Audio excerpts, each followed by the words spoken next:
Hey, I'm Robert, and today I want to talk about pricing for e-learning material, courses, or whatnot.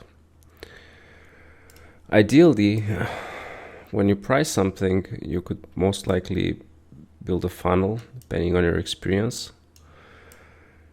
Usually, you have a tripwire that is cheap, low entry point. So this is like the usual stuff that if you want to build a large scale sales mechanism, you have a free material, tripwire, and then you have a product. The tripwire is a product in itself, but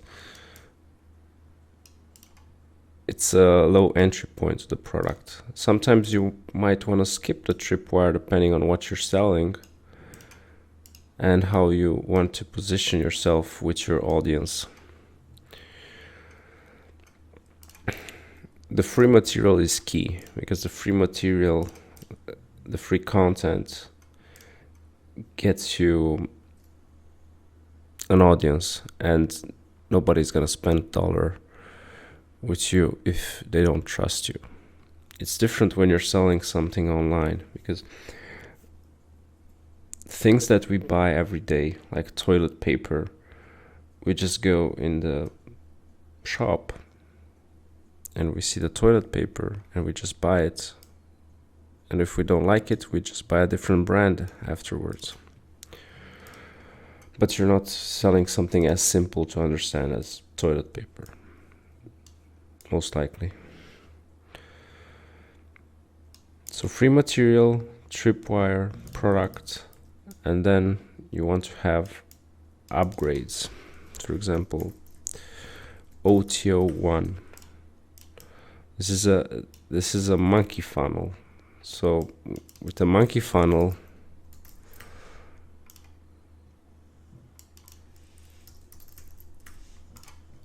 you're most likely going to make something like this, where you always want people to buy something from you. So if they don't want to buy the first upsell, then you throw them a downsell. A big problem is sometimes your second upsell might require that they buy the true upsell. But this is all depending on the type of product you're selling and how you want to structure it. This can go infinitely, but in my opinion, when you get to number 4 and experience, you're going to start having a lot of trouble. Like, lots of trouble. Simply because I structured it bad. Let me just put it here. Okay, so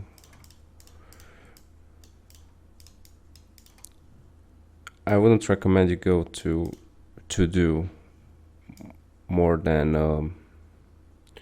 3 upsells. Ideally, how does this work? Someone gets your free material, they get a tripwire, and they get the product. After they bought the product, you try to sell them something else. If they don't want to spend the money for it, you try to give them something cheaper on that variation. After they bought it, you continue them in the funnel and you try to sell them the upsell.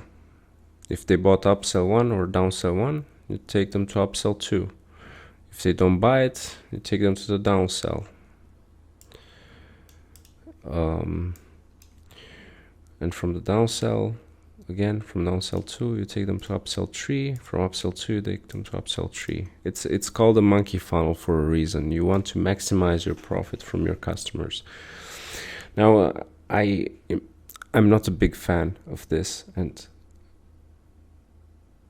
I don't recommend you doing it. But if you want to make as much money as possible, this is the way to do it. But you might get labeled yourself as a fake guru, because this has been a trend going on for a while already, where people are starting to debunk these methods which are there, and even if in a way they are legitimate ways to maximize your profits, at one point more and more people will be aware of these practices, and when they see that the whole sales process is there to maximize your bottom line, they will most likely lose trust in you. And trust is key when you're selling e-learning material, because e-learning material is all about information. If you cannot trust the source of the information, how can you trust the information? That's pretty much one of the reasons why I think the most valuable asset in this industry is reputation and integrity. So if you want to do a membership, the most simple thing that has been there, and the first WordPress membership plugin actually gaining traction was S2Member, is to think of your plan something like this: silver, gold, platinum, and one word that a lot of people use, and we also like it at Inner Commerce a lot, is, let me just drag it a bit.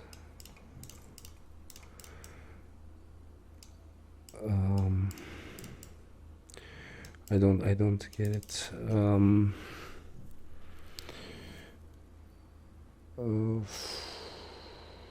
Something above platinum, something very VIP.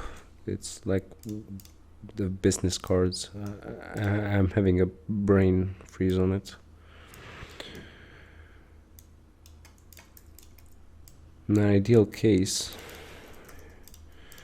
this is what you want to have on your e-learning platform. If you want to build something sustainable on the long term: free, silver,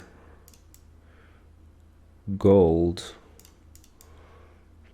platinum, and then VIP. And people go through this whole funnel. Who's on VIP should have what privileges platinum has and more. And this is something as you will scale. There's no reason to start with the whole thing in your head. There's no reason to, when you start an e-learning platform, if you're not like a big organization that has been in business for already at least, say, 5-10 years, I think that 3 plans are key in your thing, and as you scale and grow, you add more plans down the road. Now, there's also platforms that even skip these, right? They skip silver, platinum, silver, gold, and they just say free and platinum, which if you're doing high ticket, say you're doing a high ticket product, you might even skip and not use the silver and gold, and you, in your naming, you just have free, platinum, VIP. You skip these, because these, silver should be like cheap. It should feel cheap, right? Gold should feel premium. Platinum should feel like exclusive, like a VIP. And this is like, let's call it very exclusive instead of VIP. Very exclusive. Exclusive. More than VIP. So if you sell this, you shouldn't have a public price on it, kind of like it should be custom. You don't have a price. If there is a formula on how the pricing is calculated, even if it could be possible to throw 3-4 parameters and drop a number, you still don't want to make those things public on how they are calculated, because you need to still keep some secret sauce. And that's one of those things. So this is like simple pricing mechanism. Now, maybe you don't want to have a free one. Free in a platform is kind of complicated to implement for many people, pretty hard to implement. But you should have, if you're just starting out, you should have silver and gold and make the difference between it privileges.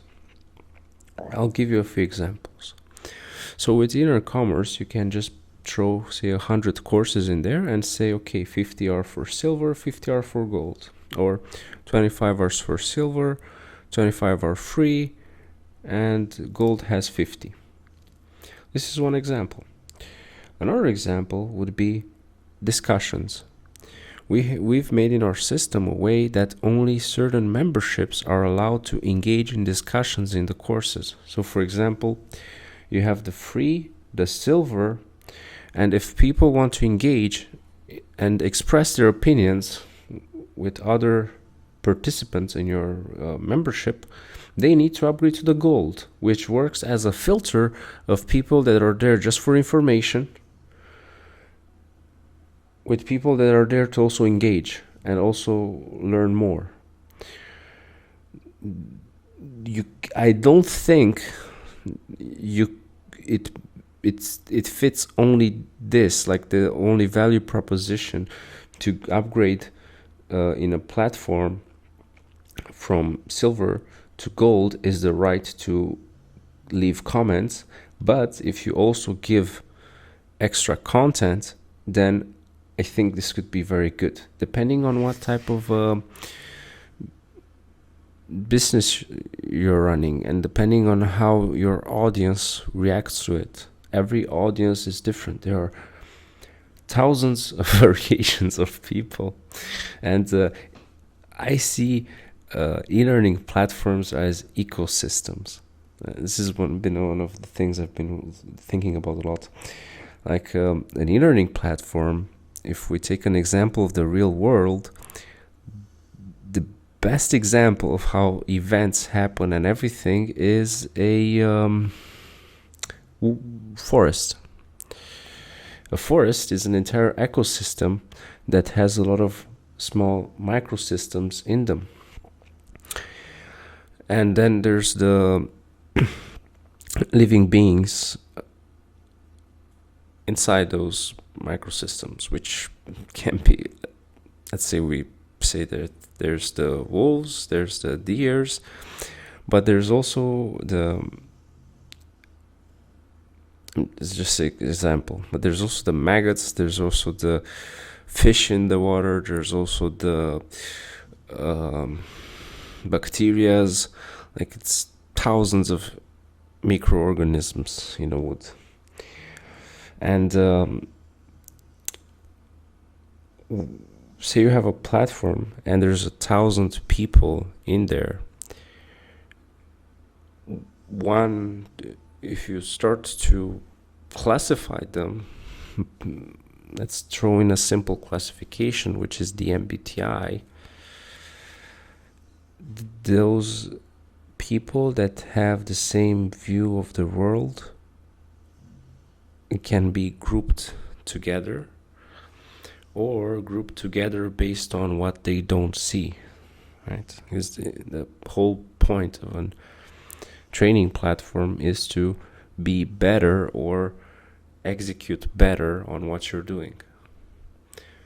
Something some of our customers do is use our module called team training, which allows you to put your entire team as a student. So you're the student is the business owner, and the business owner can put his entire team in the system and track certain KPIs that you define on various rules. For example, if you want to put them daily or weekly, and if certain KPIs are not met for certain time, then training is recommended to the team to execute better on the KPIs, because you can say person X is responsible for KPI XWZ, person N is responsible for these KPIs, and automate your entire flow of progressing to your business by giving training to the team. Now, this is for large scale platforms, and this is for B2B situations. The great thing about our system is this, what I just said, is kind of a platinum VIP or very exclusive VIP scenario, right? And as you start your platform, say you start on silver and you don't have these ones, you can always scale your platform as your content and experience grows to reach the new peak. Inner Commerce is a platform that is built to scale your business. It's not a platform that stagnates. It's not just courses, it's the entire ecosystem and training.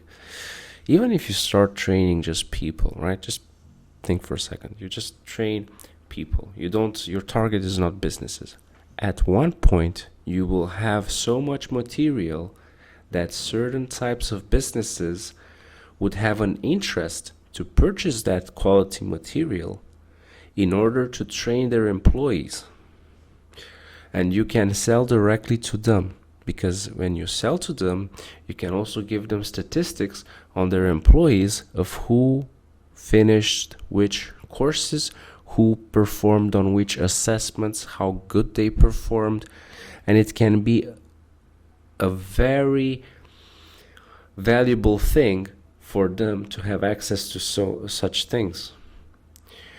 Because as you'll get to that point, you'll see that it actually takes years to get to a point where a platform can dedicate itself to businesses and improve businesses. Of course, this is not necessarily true if your entire goal is to address these types of businesses from the start and you set up a very sharp and good team. But this is very rare that somebody wants to do this, because it's very expensive and nobody wants to take so many risks. It's better to start off at a median plateau kind of and just expand from there. Plateau is a bit not the best word, but at a median level. So anyway, to summarize, this should give you an idea of how these pricings work. First, when you start, let's say you have one course, and this is one of the hardest things to do, I think. You just have one course. This is what you have. And you want to sell it at a fixed fee.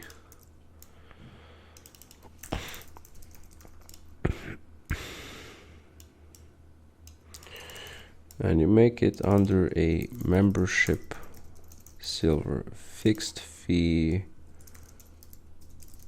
one time.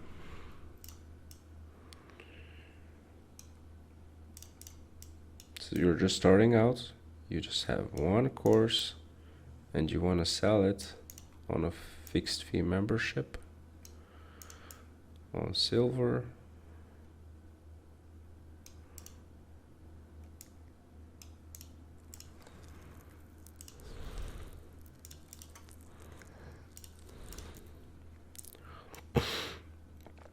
How can you expand just one course to fit this schema?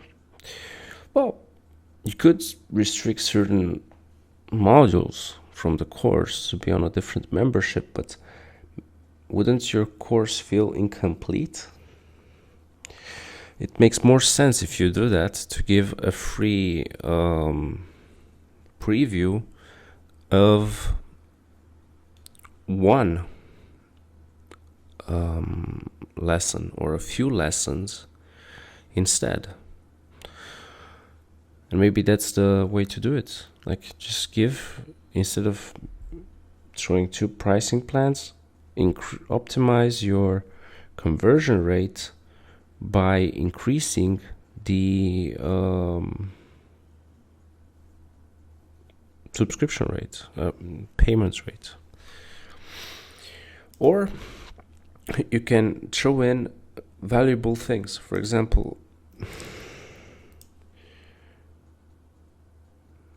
let's organize this a bit better. So membership silver and membership gold.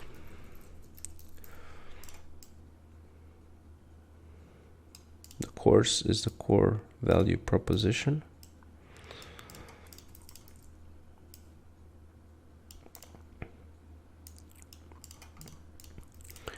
You throw in extra privileges. So what's extra privileges content? It's all about extra privileges content. I will put here this. So the membership gold needs extra privileges content, and I'll give you some ideas. For example, you could do 4x weekly for 1 month of weekly Q&A calls. Now this example is if you're doing fixed fee.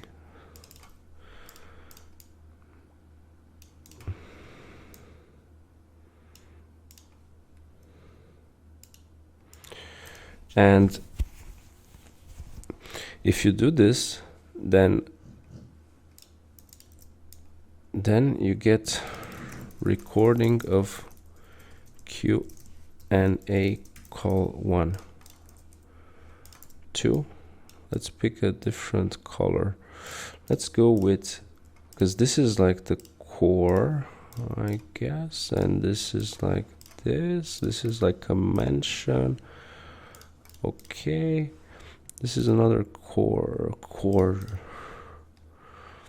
Yes. So recording of call 1, recording of call 2, recording of call 3.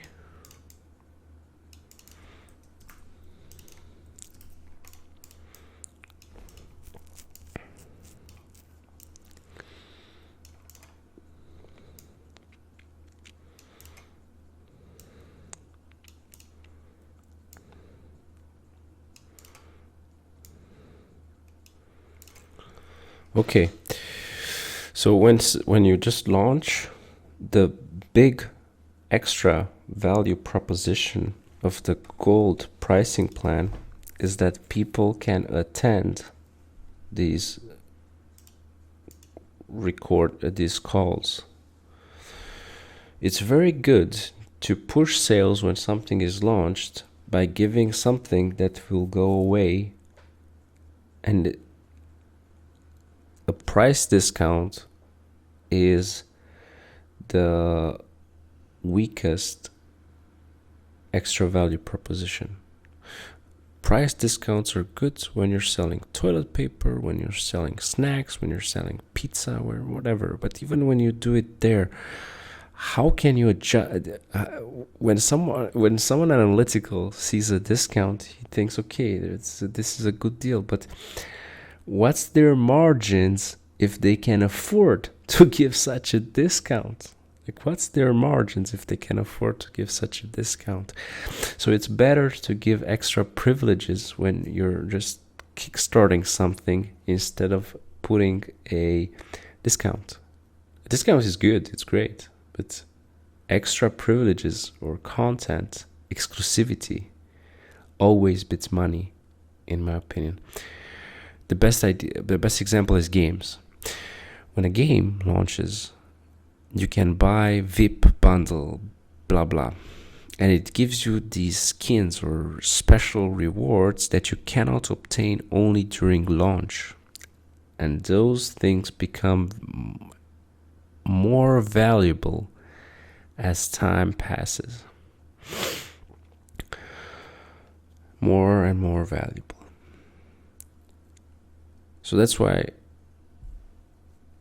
in this example, this is not exactly the case, because you get the recordings in this. If this would go away, then it becomes much more valuable for sure. But if you want to do an evergreen, the launch value proposition that gives people an extra incentive to purchase is that they can attend this 1 month of weekly Q&A calls.